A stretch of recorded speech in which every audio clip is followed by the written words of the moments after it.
প্রেম হচ্ছে যেটা, সেটা হচ্ছে অনেক উঁচু জিনিস, ঈশ্বরের সঙ্গে হয়, মানুষের সঙ্গে মানুষের প্রেম হয় না।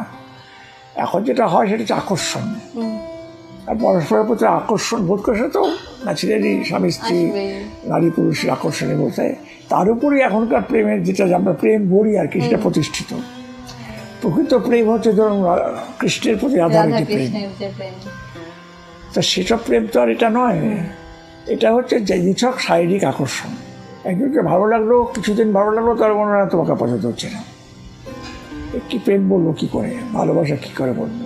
আজকাল ভালোবাসা শব্দটা শুধু আছে, ভালোবাসা জিনিসটাই সেটা আমরা খুব অনুভব করি যে এখন ভালোবাসাটা এত ধৈর্যহীন একটা মানে একটা পথে দাঁড়িয়ে আছে, দুদিকেই খাদ, এদিকেও টলমল ওদিকেও টলমল, পদ্মপত্র জলের মতো।